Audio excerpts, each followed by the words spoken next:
Morning, sir. Morning, Judge. Later.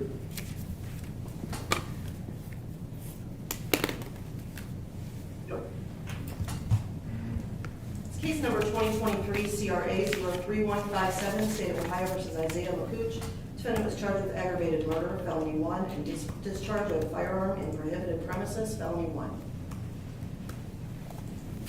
Good morning, Mr. Makuch. Good morning. You have two charges. These are from October the 24th, 2023. First charge is aggravated murder under Revised Code 2903.01. That's a first-degree felony. It's punishable by up to life in prison, potential death penalty, and $20,000 fine. Next charge is discharge of firearms in prohibited premises under Revised Code 2923.162. That's also a first-degree felony. It's punishable by up to 11 years in prison and $20,000 fine. I'm going to explain your rights to you. You have the right to an attorney. If you cannot afford an attorney, the court may appoint one for you. You have the right to a reasonable continuance to obtain an attorney. You have the right to have a reasonable bond set. You have the right not to make any statements today, but if you do make any statements, they can be used against you later. This is all being video recorded. Prosecutor's on this call with us, and he can hear everything both of us are saying. You have the right to a trial, either before a judge or before a jury. No plea will be taken in this case today because these charges are felonies. Instead, it will be set for a preliminary hearing. At that hearing, the state will have the opportunity to present evidence. The state will try to prove that there's probable cause to believe two things. Number one, these offenses were committed. Number two, you're the person that committed them.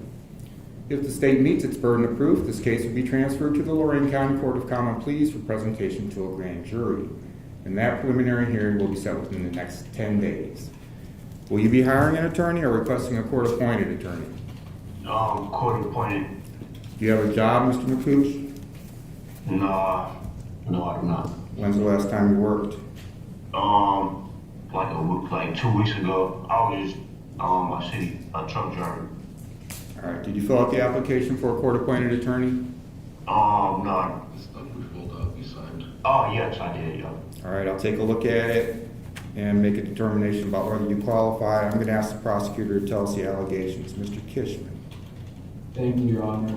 October the 24th, 2023, between the hours of 5 p.m. and 7 p.m. roughly, there were 3 separate incidents involving the defendant in the use of a firearm, which were reported to police. The first incident took place around 5 p.m. when the defendant pulled up alongside a couple. This was on Levitt Road near the 90 intersection.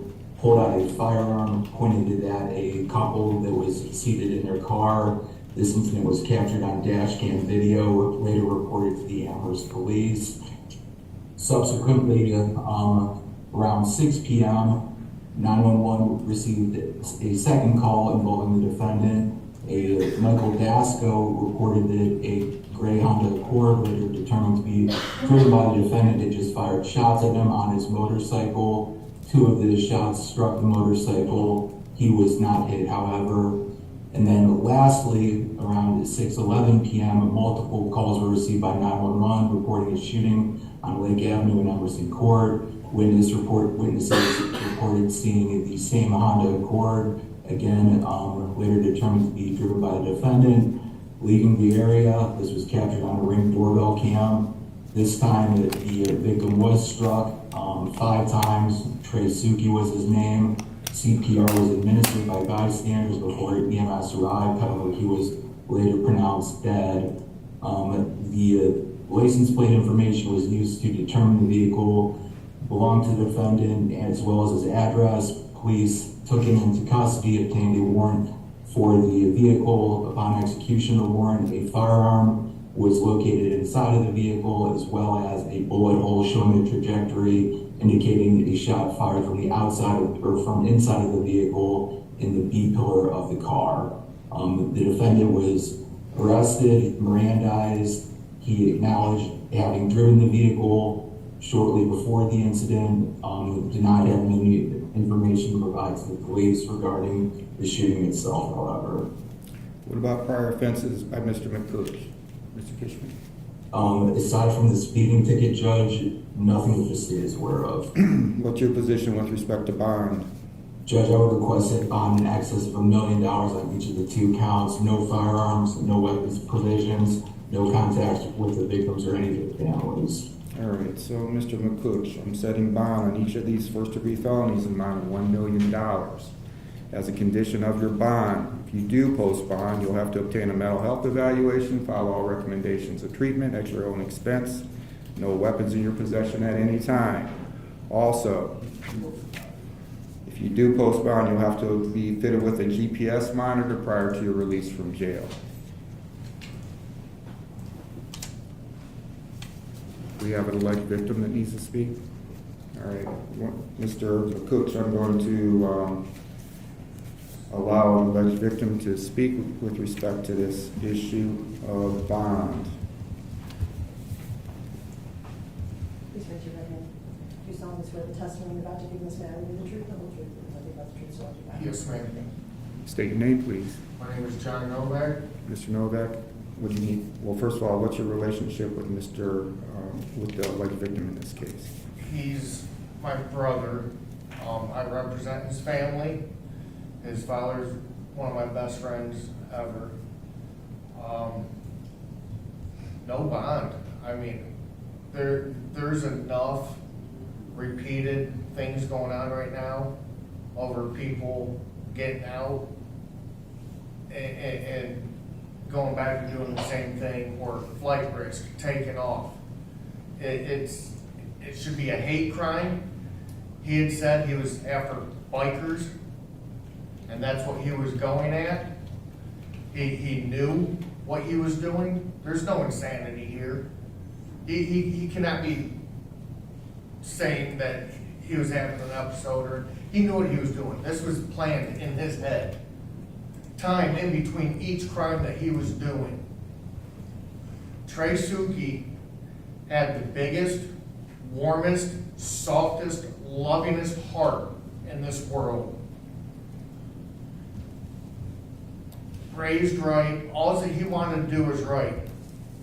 He moved out of Detroit to Lorain County to be away from this type of thing, so he could start a new life being around better people, being in a less crime area.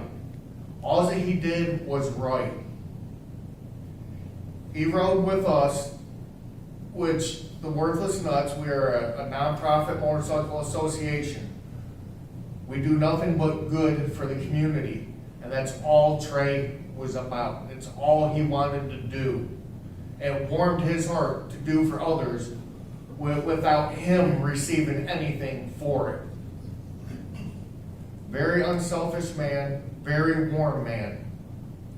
And if I am correct, I don't know 100%, but at least one of the shots were even in Trey's back. That no defense, literally killing a defenseless human. I ask for no bond at this time. Please. All right, thank you. I certainly my empathy for your loss. Thank you. You can have a seat. Thank you. Thank you. Anything else, Mr. Kishman? No, Your Honor, thank you. All right. As I indicated, $1 million on each of these first-degree felonies, mental health evaluation, no weapons in your possession at any time. You'll need to be fitted with a GPS monitor if you do post bond. All right, thank you, Mr. Makuch.